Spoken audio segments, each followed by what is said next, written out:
Kalau ada Loh. dua Allah, itu berarti satu palsu.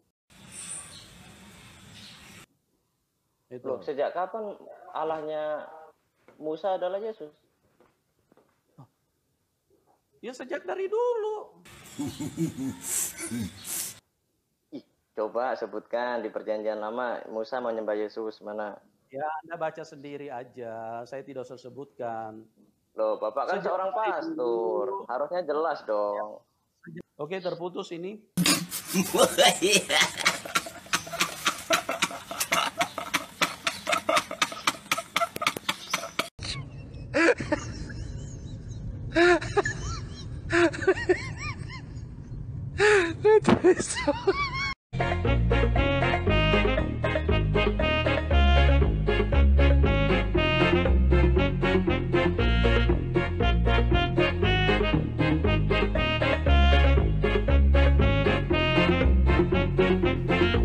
Lois, selamat malam. Selamat malam. Malam. Saya mau bertanya ke Ibu Nurul ya. Oh iya. Silakan. Pertanyaannya apa? Iya. Ibu Nurul, ini kan murtadin ya. Ya. Ya. Kira-kira sesuatu hal yang ya? Mas Lois, Gimana Pak? pertanyaannya seharusnya lebih diarahkan ke saya karena ini murtadin, konsep malam ini murtadin bertanya, Alkitab jawab. Pertanyaannya seharusnya lebih diarahkan ke saya. Sombong amat.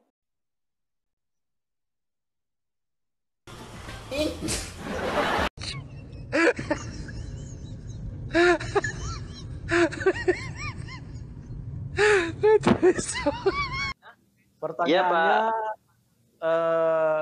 seharusnya lebih diarahkan ke saya. Oh iya. Gini Pak Manubulu. Silakan. Itu Yesus itu kan menebus dosa. Berarti kematiannya itu menebus dosa ya, Pak Manubulu ya. Betul. Lantas bagaimanakah nasib orang-orang yang berdosa, dia mati sebelum Yesus disalib? Itu nasibnya gimana? Diampuni nggak dosanya? Ya, orang yang percaya kepada Allahnya Israel diampuni. Oh, orang yang percaya hanya Allahnya kepada Israel. Allahnya Israel diampuni. Lalu Yesus ini apanya Israel ini, Pak? Ya, Allahnya Israel. Oh, Yesus itu Allahnya Israel. Kira-kira Israel sendiri pernah ketemu Yesus nggak ya, Pak? Gimana sih? Tuhan Yesus turun ke Israel. Iya, maksudnya kan Yesus adalah Allah Israel gitu. Gini. Ini saya mau tanya ini, Mas Lois ini. Kira-kira Mas Lois merasa nggak kalau Mas Lois ini orang berdosa? Loh, kok Bapak jadi balik nanya? Katanya saya suruh nanya Bapak tadi. Kita berdiskusi.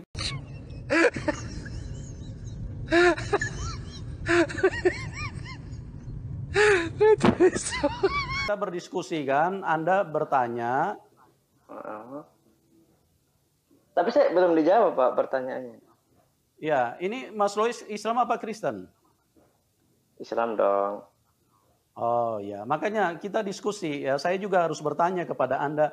Jadi jangan cuma Islam terus yang bertanya. Pak Manu, iya betul ya kata si Rudi Yohanes, jangan kerja kau bertanya terus gitu ya. Saya baru ingat itu. Ya. Itu tadi Bapak tanya apa ke saya Pak Manubulu, mohon maaf. Ya, Mas Lois mengakui nggak kalau Mas Lois ini orang berdosa? Oh iya, tidak munafik saya. Ya, oke. Kalau Pak Yusuf sendiri berdosa nggak? Oh, saya sangat berdosa. Makanya saya perlu Tuhan Yesus. Nah, oke, pertanyaan selanjutnya. Dosanya di atas saya berarti. Kalau Mas Lois merasa berbuat adalah orang yang berdosa, kira-kira bisa pulang ke surga nggak? Bisa, kan saya kan orang Islam. Maka akhirul kalam la ilaha illallah dakhalal jannah. Siapa yang akhir kalamnya menyebut tidak ada sesembahan kecuali Allah, masuk surga. Udah, itu aja. Orang berdosa bisa masuk surga? Berarti Allahnya Allah yang najis dong. Tuhannya berarti Tuhan yang kotor dong. Kalau kita bisa ketemu dengan Tuhan, kan kita sebagai orang berdosa. Innallaha ghafurur rahim. Sesungguhnya Allah Maha Pengampun dan Maha Penyayang. Mas Lois, logikanya begini. Tuhan itu kan suci, ya kan? Maha suci. Ya. Kalau Tuhan Maha suci. Oke, Tuhan Maha suci. Terus kita orang berdosa, kita bisa layak nggak ketemu dia? Ya layak lah. Kenapa nggak layak? Kita kan minta ampun. Kita kan minta ampun. Kan innallaha ghafurur rahim. Sesungguhnya Allah Maha Pengampun dan Maha Penyayang. Kita tinggal minta ampun. Iya, minta ampun, makanya kita perlu penebus dosa dong kalau begitu. Nggak perlu. Kita cukup minta ampun saja. Nggak bisa. Ngapain kita punya penebus dosa kalau kitanya tetap berdosa gitu loh. Artinya siapa yang dosa, siapa yang dikorbanin gitu loh. Maksudnya saya berdosa, ya saya sendiri yang bertaubat, memohon ampun, memperbaiki diri. Masa saya berdosa, orang lain yang dianiaya gimana sih? Bukan orang lain yang dianiaya, ya tapi kan? Tuhan. Seandainya saya seiman dengan Bapak, saya berdosa. Saya nggak perlu minta ampun, ditebus sama mohon maaf Yesus Kristus. Loh, kok saya yang dosa, Yesus yang sengsara gitu? Kan nggak adil gitu loh. Loh, jadi caranya Anda menebus dosa Anda bagaimana? Caranya ini melepaskan diri dari dosa itu bagaimana caranya? Ya tadi innallaha ghafurur rahim, sesungguhnya Allah Maha Pengampun dan Maha Penyayang. Iya, Maha Pengampun dan Maha Penyayang, tapi manusia berdosa kan tidak layak untuk menghadap Sang Yang Suci yang kudus. Nah, ini berarti jawabannya ada lagi. Ya ayyuhalladzina amanu tubu ilallahi taubatan nasuha. Wahai orang-orang yang percaya, bertaubatlah kepada Allah dengan taubat yang sesungguhnya. Jadi benar-benar taubat, gak main-main. Jadi kalau mengaku berdosa, meminta ampun dan selanjutnya jangan diulang lagi. Ya ayyuhalladzina amanu tubu ilallahi taubatan nasuha. Gitu. Dosa apa yang bisa diampuni yang langsung kepada Tuhan?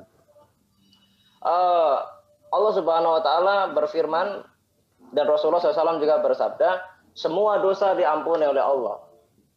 Kecuali illa syirka. Inna syirka ladulmun adim. Kecuali syirik. Syarika berasal dari kata syaroka dalam bahasa Arab yang artinya menyekutukan. Siapa yang disekutukan Allah? Inna syirka ladulmun adim. Sesungguhnya kesyirikan atau menyekutukan Allah adalah dosa yang tidak akan diampuni.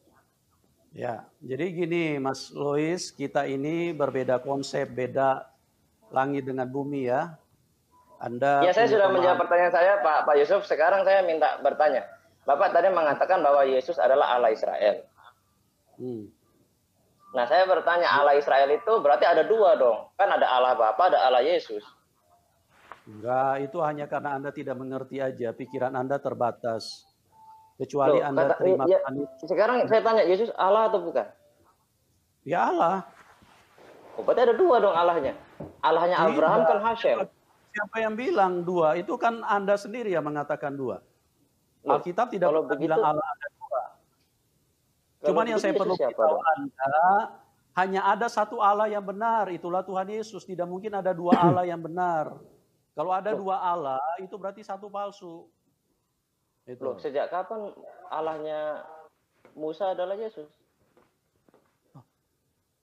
Ya sejak dari dulu. Coba sebutkan di perjanjian lama Musa menyembah Yesus mana? Ya Anda baca sendiri aja, saya tidak usah sebutkan. Loh, Bapak kan seorang pastor, harusnya jelas dong. Oke, terputus ini. Assalamualaikum, namaku Jocelyn. Aku ingin berbagi kisah yang selalu ada di hatiku, yaitu berhubungan dengan bagaimana aku menemukan Islam, dan bagaimana aku memeluk jalan hidup yang indah ini. Setelah itu aku ingin berbagi apa yang kutemukan dalam Al-Quran, untuk menjawab pertanyaan yang kusimpan seumur hidupku. Selanjutnya akan aku simpulkan dengan sebuah pesan yang bisa kalian bawa pulang untuk orang-orang tercinta, keluargamu, teman-temanmu, terutama rekan-rekan kerjamu. Aku terlahir dan dibesarkan di keluarga Kristen. Ayahku adalah pendeta gereja dan ibuku adalah aktivitis gereja.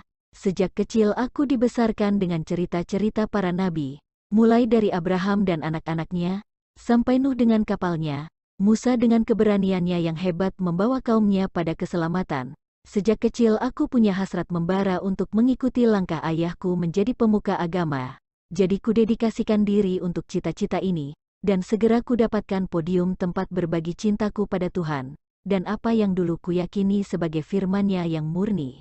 Saat menginjak usia 20-an, aku sudah mendapatkan jabatan di gereja, di mana aku bisa berbagi, di mana aku menjadi pemimpin pemudi gerejaku, dan saat-saat kemandirianku bertambah, kebebasan beragama, aku mulai bertanya-tanya pada pemuka agamaku yang seringkali tidak mendapat jawaban. Di saat itulah ibuku mulai membaca tentang Islam dan dia akhirnya memeluk Islam. Apa yang terjadi padanya adalah dia ingin menulis sebuah artikel untuk majalah mengenai haji. Jadi dia menghubungi seorang muslim untuk membantunya untuk menulis artikel ini. Tetapi pria ini malah pergi haji bersama keluarganya dan dia mempersilahkan ibuku untuk tidak ragu bertanya. Jadi ibuku menulis sendiri artikel ini, dan ketika dia belajar lebih jauh tentang Islam, dia jatuh cinta pada agama yang indah ini, dan di waktu itu, sebagai pemimpin muda dalam sebuah misionaris Kristen, aku menentang pencariannya akan pengetahuan tambahannya, dan kita sering berdebat dengan kasih sayang. Dia tetap ibuku tetapi aku masih ingat di masa-masa ini. Ketika para pemudi berkumpul untuk misa di rumah, aku kencangkan volume musik untuk mengajaknya kembali ke Kristen. Di saat inilah aku menyadari bahwa cita-citaku mengikuti jejak ayahku menjadi pemuka agama di gereja mulai memudar, dan kuputuskan bekerja di luar negeri. Saat di bandara, di mana ibuku memeluk erat, dia mengucapkan doa yang tidak pernah kulupa. Dia berdoa pada Tuhan barunya, Tuhan yang dulu sama sekali tidak kukenal. Dia berdoa kepada Tuhan untuk mengirimkan malaikatnya untuk membimbing dan melindungiku dalam perjalanan. Lalu aku terbang dan mendarat di Inggris. Sampai di sana kubuka koperku dan kusadari ibuku tidak hanya meninggalkanku dengan doa, tetapi dia meninggalkanku dengan Al-Quran juga. Pada halaman depan dia menuliskan catatan. Jika suatu saat aku ingin berdebat dengan Muslim, aku harus memahami apa yang mereka percayai.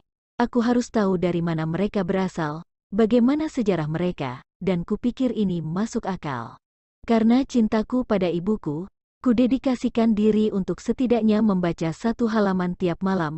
Satu halaman bertambah menjadi dua menjadi tiga.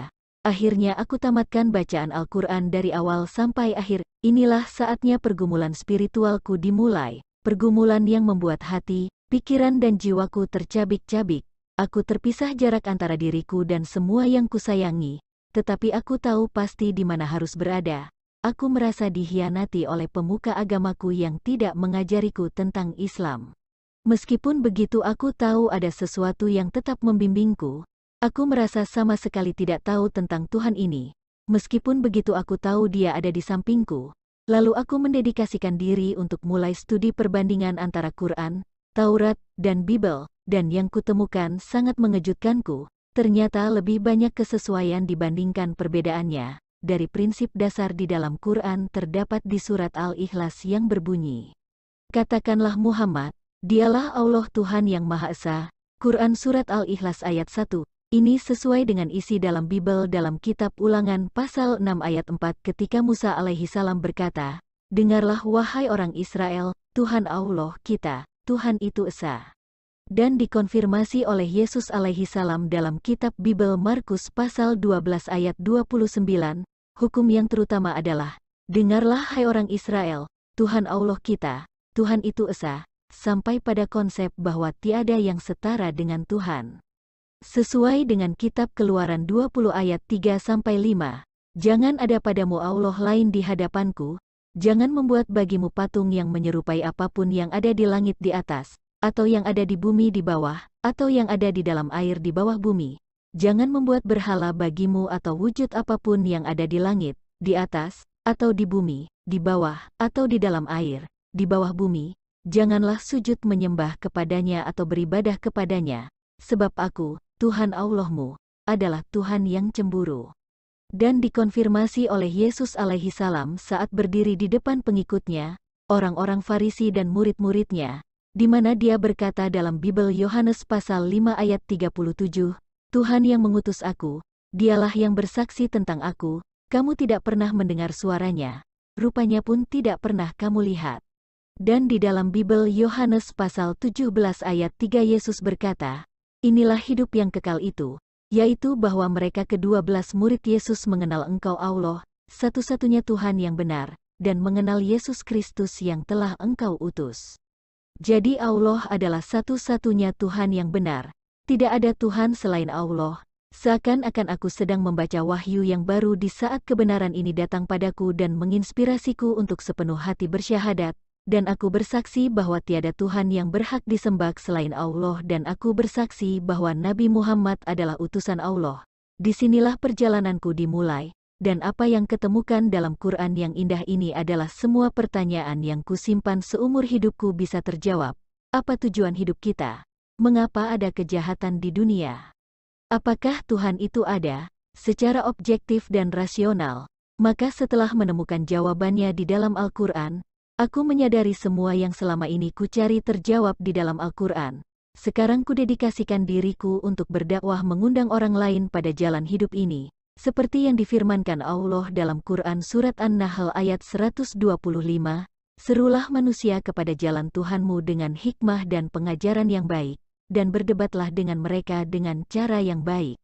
Jadi secara fundamental ini adalah prinsip dan sebuah kewajiban atas kita. Tanyakan pada hatimu, apakah kamu sudah memenuhi kewajiban ini? Pernahkah kamu berdakwah mengajak orang pada jalan ini, berdakwah kepada orang-orang terdekat, orang yang kalian cinta, keluarga, teman, rekan kerja? Duduklah bersama mereka dan cukup katakan aku beriman pada Sang Pencipta yang Maha Perkasa, Maha Mengetahui, yang Maha Hidup dan tidak pernah mati,